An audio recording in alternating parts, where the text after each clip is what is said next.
Hey guys, welcome to a new weekly recap. And in this one, we're going to talk about our performance on the last week of March. So as always, every time at the end of the week, I basically do a weekly recap of my performance. I show you my trades, I show you my profit accounts.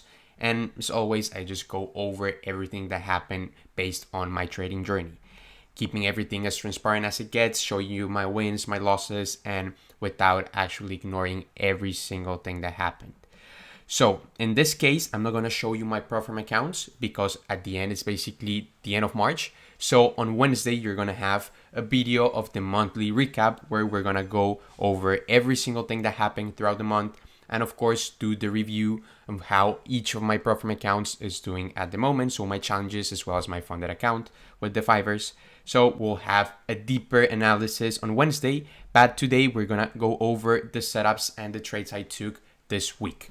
So in simple words, it was a very tough week. As you guys know, my start of March was great. A lot of wins. We ended up actually like in 10R or 11R at some point for the month. But this last 2 weeks, we had a very tough losing streak with a lot of break-evens as well. And this week, we basically had a lot of losses. That's how our edge performs. We have to understand that my win rate is not the highest. I don't have a 100% win rate. That's not even possible. So it's completely normal to have losing streaks, and basically we have to accept that. Of course, it's not easy considering that my last 2 months were really good, and then basically have really good start to March and then having a lot of losses, basically coming down to a break-even point. Of course, it's kind of frustrating, but at the same time, it is what it is. So I'm gonna basically show you guys how's everything going. So this was basically the trades I took this week. So starting on March 24th till March 28th, basically right now we have some other trades open at the moment, but I'm considering the trades that already closed. Of course, at the end, the market is going to close in a couple of hours. So I don't think it's something else going to happen. So that's why I'm closing my week theoretically at this point. So as we can see, we had minus 7R for this week. That's completely insane considering my last 2 weeks that we basically had positive performance. In this case, we had a tough week. We had also a lot of setups. So at the end, both things combined, we had a tough week.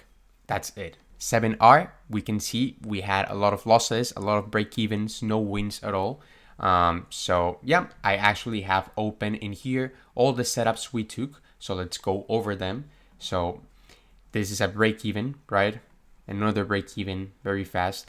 This is actually from the most recent trade to the oldest trade. So these trades were, for example, taken today, and the other ones around this area were taken at the beginning of the week. So for example, this break-even trade, this trade is actually still running. We'll see what happens.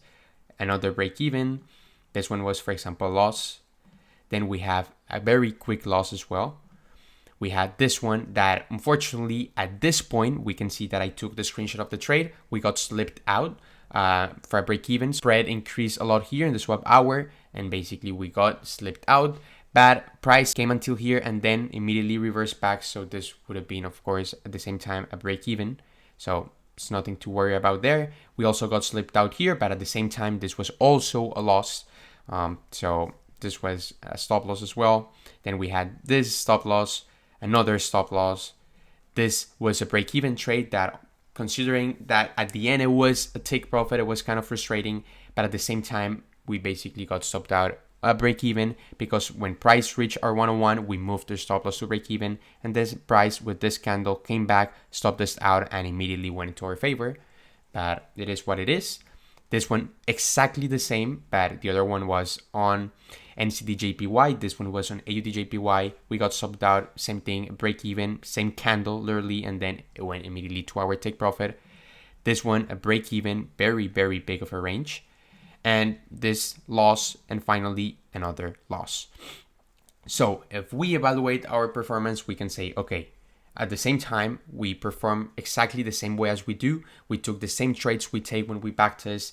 At the end, it was just probabilities, and I'm happy that at least I was able to execute my plan consistently and not let my emotions define my performance. Because if after all these trades, stop loss, break even, stop loss, then I would have said, okay, let's stay out from this trade on EuroChef as an example. And then EuroChef would have been a win.